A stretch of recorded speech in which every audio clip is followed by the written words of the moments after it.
এই টোটাল কোর্সের মধ্যে প্রথমে আমরা এসইওর উপরে বেসিক যে বিষয়গুলো, একেবারে এই বেসিক, সার্চ ইঞ্জিন কি বা এটার অপটিমাইজেশন বলতে কি বোঝায়, হ্যাঁ, এবং সার্চ ইঞ্জিন অপটিমাইজেশনের কেন দরকার বা এটার কি ক্যারিয়ার তৈরি হইতে পারে, এই বিষয়গুলোর উপর আমরা ক্লিয়ার হব। যদিও আপনার অলরেডি কিছু ধারণা আছে, তারপরেও একেবারে বেসিক বিষয়গুলো যদি আপনি পুঙ্খানুপুঙ্খরূপে ক্লিয়ার হন, তাইলে আপনি যেভাবে ধরেন অ্যাকশনটা করতে পারবেন। হুম, এটার কিন্তু একটা দরকার আছে। আর how search engine works, search ইঞ্জিনটা কিভাবে কাজ করে এটাও কিন্তু আমাদের জানতে হবে। তার কার্যক্রম যদি আমরা জানতে পারি, ধরতে পারি, তাইলে সে কিভাবে কাজ করে ওইটা জানলে আমরা ওই অনুযায়ী তাকে ট্রিট করতে পারবো। সে কি চায় এটা কিন্তু আমরা বুঝতে হবে। তো এটা এইখানে আমরা মোটামুটি এই বিষয়গুলো সম্বন্ধে জানবো, এবং সার্চ ইঞ্জিনের যে প্রকারভেদ অপটিমাইজেশনের বিভিন্ন, এগুলোও এখানে ক্লিয়ার হবে। থার্ড ক্লাসে যাই আমরা বেসিক আন্ডারস্ট্যান্ডিং করব অথরিটি ওয়েবসাইট সম্বন্ধে। অথরিটি ওয়েবসাইট বলতে বোঝাচ্ছি ধরেন আমাদের যারা অপোনেন্ট থাকবে, কম্পিটিটর থাকবে, তাদের মধ্যে কিছু আছে ধরেন, যদি খাস বাংলায় বলে আর কি, একটু হুমরা তুমরা টাইপের কিছু সাইট কিন্তু আছে। আবার কিছু আছে আমাদের কাছাকাছি, কিছু আছে মিড লেভেলের। এখন যেই সকল সাইটগুলা অলরেডি ধরেন আমরা যে মার্কেট নিয়ে কাজ করব ওই মার্কেটের লিডার, তাদেরকে বলতেছি অথরিটি।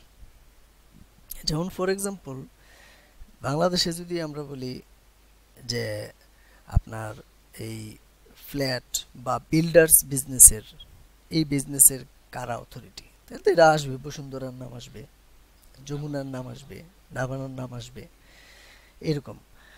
ওষুধ শিল্পে যদি বলি তাহলে স্কোয়ারের নাম আসবে, বেক্সিমকোর আসবে, ইনসেপ্টার আসবে, অনেকেই কিন্তু আছে। তো এরা হচ্ছে কিন্তু লিডার, এরকম আর কি। তো এই বিষয়গুলো সম্বন্ধে আমাদের জানা দরকার আছে, কারণ ওই লিডারদের কাছ থেকে আমরা অনেক কিছু শিখতে পারবো।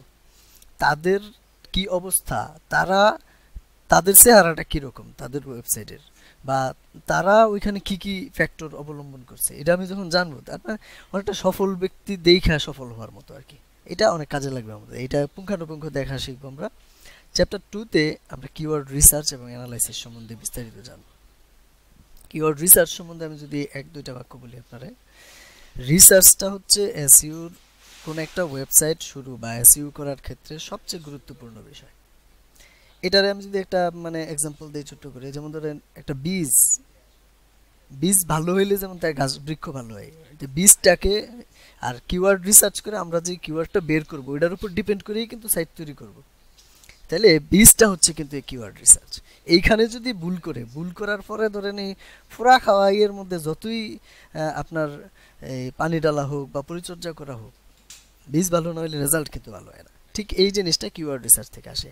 কিওয়ার্ড রিসার্চে আমরা আরও একটা জিনিস শিখবো, আমি জানি আপনার একটা কোশ্চেন তৈরি হবে যে আমি একটা দুইটা সাইট তৈরি করতে চাই, এখন আমি কোন সেক্টরের সাইট বানাইলে আমি লাভবান হব, এই কোশ্চেন আমাকে আপনার করার দরকার নাই। যখন আপনি কিওয়ার্ড রিসার্চ শিখে যাবেন, শেখার পর কিওয়ার্ড রিসার্চ করে এই রিসার্চের রেজাল্ট যে রিপোর্ট তৈরি হবে, এই রিপোর্ট আপনাকে বলে দিবে যে আপনি কোন দিকে গেলে, কোন কাজটা করলে, হুম, বা কোন ধরনের সাইট নিয়ে কাজ করলে আপনি ভালো করবেন।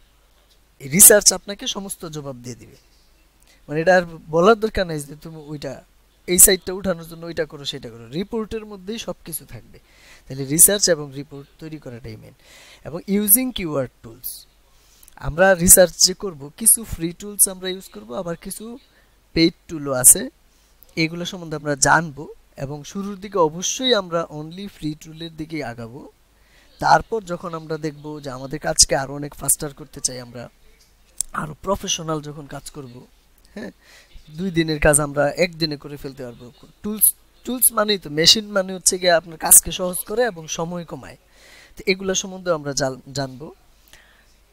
এবং দেন কিওয়ার্ডের কম্পিটিশন, কিওয়ার্ড আমি টুলস এবং ম্যানুয়াল রেডি করলাম, তারপরে এর কারা কম্পিটিটর আছে, ওই যে গুগলের 1 থেকে 10 পর্যন্ত, ওইখানেই তো আমরা আসতে চাই। তো এই কম্পিটিটরদের কি অবস্থা, এইটা অ্যানালাইজ করতে হবে। শুধু আমাকে অ্যানালাইজ না, কিন্তু তারও আমার অ্যানালাইজ করতে হবে। তার দুর্বল দিক খুঁজে বের করে তাকে যদি আমরা আঘাত করতে পারি, তাইলে আমরা কিন্তু তাকে কুপকাত করতে পারবো। বিষয়টা এরকম আর কি। তারপর এই সব ফ্যাক্টরগুলো মিলে মূলত আমরা এখানে এসে ফাইনালাইজ করবো আমাদের কিওয়ার্ড, যে এই হচ্ছে আমাদের কিওয়ার্ড। দেন আমরা চ্যাপ্টার 3 তে চলে যাব এবং এইখানে আমরা অন সাইটের অপটিমাইজেশনটা শুরু করব। কারণ এখন আমরা রেডি, সবকিছু প্ল্যান প্রোগ্রাম নিয়ে রেডি। এই পর্যন্ত কিন্তু আমরা একটা ওয়েবসাইটে আমরা কি কি করব না করব সব আমাদের হাতে রেডি আছে। এখন কাজ করব মূলত দুই ধাপে, অন পেজ আর অফ পেজ, দুইটা ধাপে। এর মধ্যে অন পেজ সম্বন্ধে একেবারে বেসিক ধরে ধরে যতই আছে সবগুলো এখানে ধরে চলে আসবে, যেমন এসইও ফ্রেন্ডলি ওয়েবসাইটের স্ট্রাকচার। হ্যাঁ, ওয়েবসাইটের স্ট্রাকচারও একটা ফ্যাক্টর, ডিজাইন একটা ফ্যাক্টর, তারপরে কন্টেন্ট একটা ফ্যাক্টর। কন্টেন্টরে বলা হয় কিং। কন্টেন্ট, ওয়েবসাইটে তো কন্টেন্টই তো ওয়েবসাইট। হ্যাঁ স্যার, ওয়েবসাইটে তো আর সোফা নাই, টেলিভিশন নাই, যা আছে ছবি আর কিছু লেখা, এটাই কিন্তু মেইন। এগুলার উপরে মানুষ আকৃষ্ট হবে। আর্টিকেল গুলা বা পেজ কিভাবে অপটিমাইজ করব আমরা, বিভিন্ন এগুলা। তারপরে আপনার এইখানে এইগুলা কিছু অ্যাডভান্স টপিকস আছে, যেমন ধরেন সার্চ ইঞ্জিনকে আমরা চিনলাম শুরুর দিকে, বললাম যে শুরুতেই সার্চ ইঞ্জিনকে আমরা চিনবো কিভাবে, সে কি করে না করে। তারপর আমি আমার কিওয়ার্ডগুলা চিনলাম, আমি আমার কম্পিটিটরকে চিনলাম, অন পেজকে চিনলাম। তারপর আমরা করব কি, এবার সার্চ ইঞ্জিনকে আমি নিয়ন্ত্রণ করা শুরু করব। এই রোবটস ফাইলটা, রোবট বুঝেই যায় এটা, হ্যাঁ, সে কাজ করবে এবং তাকে আমি কিছু ইনস্ট্রাকশন দেব, যে ইনস্ট্রাকশনের বিপরীতে সে সার্চ ইঞ্জিনকে নিয়ন্ত্রণ করবে। আমার ওয়েবসাইটের সাথে সার্চ ইঞ্জিনের যে রিলেশন, এই রিলেশন বিল্ড করবে এবং সে কতটুকু আমার এখানে ঢুকবে, কোন জায়গায় যাবে না যাবে, এটা টোটাল নিয়ন্ত্রণ করবে। এটা এবং দেন গুগল ওয়েবমাস্টার টুলস আছে এবং অ্যানালাইটিক্স আছে। যেমন ধরেন আমি জানতে চাই যে আমার সাইট কতগুলা পেজ ইন্ডেক্স হয়েছে, আমার সাইটের মধ্যে কোনো সমস্যা আছে কিনা, কতগুলা ভিজিটর আমার আসলো এই সাইটের মধ্যে, আজকে কত আসলো, গত এক সপ্তাহে কত আসলো, গত সারা মাসে কত আসলো, এবং কোন দেশের থেকে আসলো। হ্যাঁ, কোন দেশ থেকে আসলো, কি ছেলে না মেয়ে, একেবারে ভেঙে ভেঙে আমরা একটা ওয়েবসাইটকে ধরবো, ধরে এই অ্যানালাইটিক্স এবং ওয়েবমাস্টার মাধ্যমে আমরা এই সমস্ত এরর থাকলে বা যত ধরনের অ্যানালাইটিক্যাল ডাটা আছে সমস্ত ডাটা আমরা কালেকশন করতে পারবো। এটা আমাদের একটা হিউজ দিবে, এটা এইখানে আমরা শিখব। এবং দেন ইম্পর্টেন্ট আরও কিছু সাইটের ফ্যাক্টর সম্বন্ধে, অ্যাডভান্স ফ্যাক্টর, এগুলো আমরা এখানে নিব। যেমন ধরেন সার্চ ইঞ্জিনে আমরা যখন যাই, আপনি সার্চ ইঞ্জিন যদি করে থাকেন, আমরা দেখব আজকে যে সার্চ ইঞ্জিনে দেখবেন যে রেজাল্টগুলো আসে, এর মধ্যে অনেকগুলো রেজাল্ট আসে নর্মাল, আবার কিছু রেজাল্টের মধ্যে দেখবেন এক্সট্রা কিছু ডাটা আসে। যেমন ফর এক্সাম্পল অ্যাপল, ধরেন ল্যাপটপ, এটা দিয়ে সার্চ দিলাম, এটা তো যে কোনো একটা কিওয়ার্ড, আমরা এই সার্চ দিলাম, দেখেন এইখানে কিছু আছে, শুধু খালি টাইটেল আসছে, ইউআরএল আসছে আর ডাটা আসছে, আবার এইখানে এসে একটার মধ্যে ইমেজ আসছে। কোথাও কোথাও আপনি দেখবেন এইখানে দেখা যাচ্ছে না, কোথাও কোথাও দেখবেন আপনি কিছু স্টার চিহ্ন আসে, রিভিউ আসে, আবার কোনো কোনো কোনো ব্যক্তির আসে, আসে না। এই যে অ্যাডভান্স জিনিসগুলো আছে এইগুলো, হ্যাঁ হ্যাঁ, এই জিনিসগুলো আমরা নিয়ন্ত্রণ করতে পারবো, যে কতটুকু রিভিউ আসবে কিনা, বা সাইটের যে মালিক, যে অথর, তার কোনো ডাটা এখানে আমরা দিতে চাই কিনা।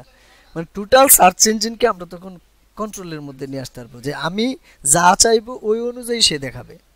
অবশ্যই তার শর্ত আমি ফুলফিল করার পরেই দেখাবে, কিন্তু আমি এটা নিয়ন্ত্রণ করতে পারবো। বিষয়টা এরকম আর কি। এই জিনিসগুলো এখানে আমরা দেখব। তারপর আমরা অফ পেজ অপটিমাইজেশনে যাব। অফ পেজটা আমরা লাস্টে যাব, এবং অফ পেজে একেবারে ধরেন ধরে ধরে কিভাবে লিঙ্ক বিল্ড করতে হয়, বা একটা সাইটের লিঙ্ক কিভাবে সার্চ করে বের করতে হয়। আমি একটা সাইট দিলাম, এই সাইটটার কয়টা লিঙ্ক আছে না আছে এটাও আমি দেখতে পাবো কিন্তু। হ্যাঁ, এগুলোর জন্য কিছু ম্যানুয়াল উপায় আছে, কিছু টুলস আছে। হ্যাঁ, তারপরে লিঙ্ক কিভাবে, লিঙ্ক আর্নিং স্ট্র্যাটেজি এবং লিঙ্ক মনিটরিং, লিঙ্ক বিল্ড করব আমি, আবার লিঙ্ক আমি আর্নও করতে পারবো। আর্ন করা মানে ধরেন আমি আমি আমি ভালো ভালো জিনিস যখন তৈরি করব, অনেকে এমনিই কিন্তু শেয়ার করবে। আমি ফেসবুকে দেখবেন অনেক জিনিস আপনি লাইক দিচ্ছেন, শেয়ার দিচ্ছেন, কেন? ভালো লাগে দেখা। তো ওই ধরনের জিনিস যখন আমরা তৈরি করতে পারবো অ্যাট্রাকটিভ, তখন মানুষ কিন্তু অটোমেটিক শেয়ার করবে। সেইখানেও কিন্তু লিঙ্ক বিল্ড হইতে পারে, আমি নিজে কইরাও হইতে পারে, মানে আমার ডোল আমি পিটাইও হইতে পারে, আবার অন্যরাও কিন্তু পিটাইতে পারে, যদি এটার মধ্যে আসলেই ভালো কিছু থেকে থাকে, নির্যাস যদি ভালো থাকে। তো এইভাবে আমরা কিভাবে আকৃষ্ট করব এগুলোর উপরই আছে। মানে ন্যাচারালি আমরা যেভাবে মার্কেটিং করি হচ্ছে গিয়ে কোনো একটা প্রোডাক্টকে, এইখানে আমার প্রোডাক্ট কিন্তু ওয়েবসাইট, আমি ব্যক্তির কাছে মার্কেটিং করতেছি না ডিরেক্টলি, বাট উদ্দেশ্য কিন্তু তাই, ভিজিটরকে আকৃষ্ট করা। হ্যাঁ, তাহলে এইখানে আমরা কিভাবে এটার অ্যাট্রাকটিভ উপায়ে করব না করব। এখন লিঙ্ক আমি আর্ন করলাম, কিন্তু যে বললাম স্বাধীনতা অর্জনের সে রক্ষা করা, লিঙ্ক আর্ন করলাম, একটা ব্যক্তি লাইক করলো বা শেয়ার করলো হচ্ছে কি ভালো একটা দেখা, তারপরেও যেন তাকে আমরা ধরে রাখতে পারি। লিঙ্কের মনিটরিং, হ্যাঁ, এই মনিটরিং এর বিষয়টাও আমরা এখানে দেখব। এবং শেষের দিকে যায় আমরা রিপোর্টিং, পোর্টফোলিও বিল্ডিং এবং এসইওর যে অডিট অ্যাডভান্স।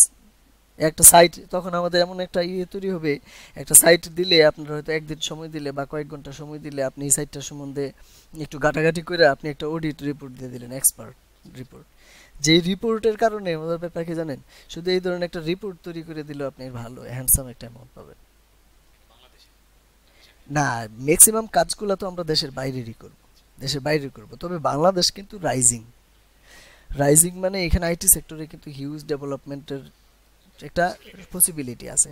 তো সেই হিসেবে এখানেও আছে, বাট এখনো পর্যন্ত আমরা ওরিয়েন্টেড বলতে মানে দেশ ওরিয়েন্টেড না, বাইরের ওরিয়েন্টেডই। তারপরেও এখানে লোকালে কাজ পাইলে আমরা করব না তা না, বাট লোকাল ছাড়াও আমরা সার্ভাইভ করতে পারবো। এটাই হচ্ছে বিষয় আর কি।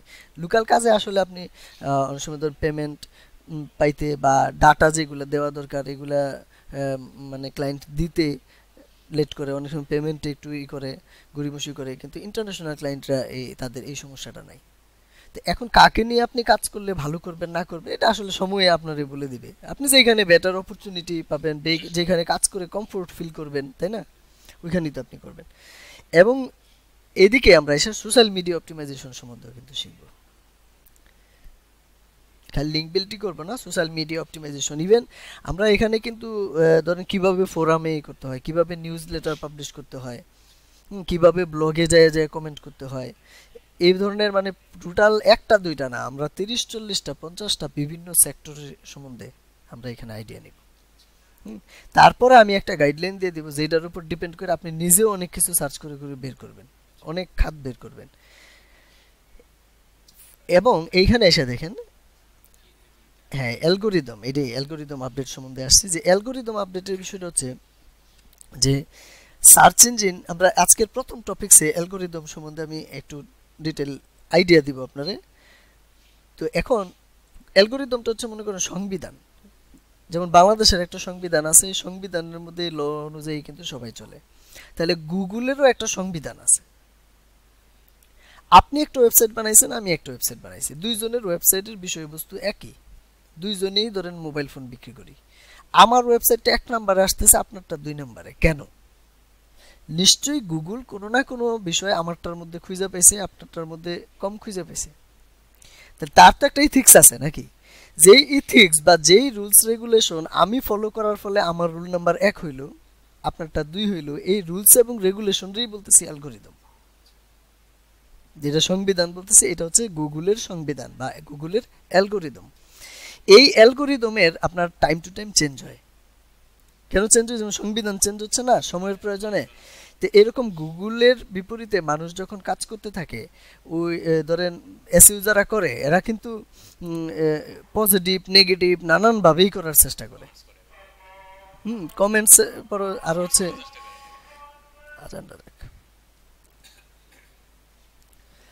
তো এই যে বিভিন্ন আপডেটগুলো বলতেছি, যে নিয়মকানুনগুলার আপডেট, আগে একটা নিয়ম ছিল এখন হয়তো আরেকটু কঠিন করছে বা কোনোটার আরেকটু আপডেট, মেন যেটা এই আপডেট করতে যায় কি হয়, ধরেন কিছু কিছু সাইট আছে যারা ধরেন হয়তো নিয়ম আগে যেটা ফলো করছে এখন নতুন নিয়ম আসছে, আর নতুন নিয়ম অনুযায়ী ওই সাইটটা হয়তো ধরেন একটু মাইর খেয়ে গেছে, হইতে পারে না? কারণ সে আগেরটা ফলো করছে বা সে রং কিছু জিনিস ফলো করছে, আগে এটারে খুব একটা গুরুত্ব সহকারে সার্চ ইঞ্জিন দেখে নাই, এখন এটার একটু স্ট্রিক্ট হয়েছে, স্ট্রিক্ট হওয়াতে বলছে যে এগুলা কাজ যারা যারা করছে এদেরকে আমি ডাউন করে দিলাম। তাহলে এই যে সে ডাউন খাইলো, এখন তাকে ওই ডাউন থেকে আবার রিকভার করতে হবে না, ফেরত আসতে হবে না, নতুন নিয়মের সাথে অ্যাডজাস্ট হইতে হবে না।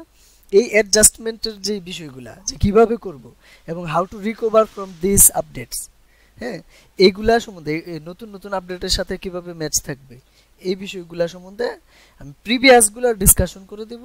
আর ফিউচারে আপনি কোন জায়গা থেকে এগুলা নিয়মিত আপডেট নিতে পারবেন, যে কখন কি চেঞ্জ আসলো না আসলো, আপ টু ডেট থাকা, এটা করে দেব। আর বোনাস হিসেবে এইখানে একটা guidelines for working with websites and market places একটা দিয়ে দিব। সেইখানে যে কিভাবে আপনি মার্কেট প্লেসে একটা অ্যাকাউন্ট তৈরি করতে পারেন, বা কাভার লেটারগুলো কিভাবে করলে, যেমন প্রোফাইলটা 100% মেকিং করা, বা অ্যাপ্লাইগুলো কিভাবে করতে হয়, এর সম্বন্ধে আমাদের অভিজ্ঞতার আলোকে আমরা যতটুকু জানি এর উপর একটা আইডিয়া দিয়ে দিব। এবং পাশাপাশি আপনার এই যে কিভাবে সোশ্যাল নেটওয়ার্ক থেকে ক্লায়েন্ট পাওয়া যায় বা ফোরাম থেকে পাওয়া যায়, গুগল অ্যাডসেন্স যে বিষয়টা, হ্যাঁ, অ্যাডসেন্সে আপনি কিভাবে অ্যাকাউন্ট করতে পারেন, বা কি কি ভালো মানে কি কি বিষয় খেয়াল রাখা উচিত যখন চালাবেন, করবেন, তাইলে কোনো সমস্যা হবে না, পেমেন্টগুলা কিভাবে সংগ্রহ করতে হয়, করতে, এগুলা সম্বন্ধে একটা আইডিয়া আমার অভিজ্ঞতার আলোকে আমি আপনাদের দিয়ে দিব। এফিলিয়েট মার্কেটিং সম্বন্ধেও আপনার একটা আইডিয়া দিয়ে যেন আপনি ওইখান থেকে শুরু করতে পারেন যদি আপনি চান, ওই ধরনের একটা, কারণ এগুলা সব তো এসইউ রিলেটেড। হুম এবং এবং এগুলা শেখার পর আপনার কাছে যখন ভিজিটর আছে, তখন আপনি অনেক কিছুই করতে পারবেন। যদি বললেন না, দোকানে যদি ক্রেতা আসে, তাহলে বহুত কিছু প্রোডাক্টই তাকে করা যাবে এরকম। দেন ওয়ার্কিং উইথ অ্যামাজন বা কমিশন জাংশন, ক্লিক ব্যাংক অথবা ওয়েবসাইট অ্যাডভার্টাইজমেন্ট, এই জাতীয় বিষয়গুলো সম্বন্ধে একটা আইডিয়া দেওয়ার মাধ্যমে আমরা এটার মানে কোর্সটার শেষ করব।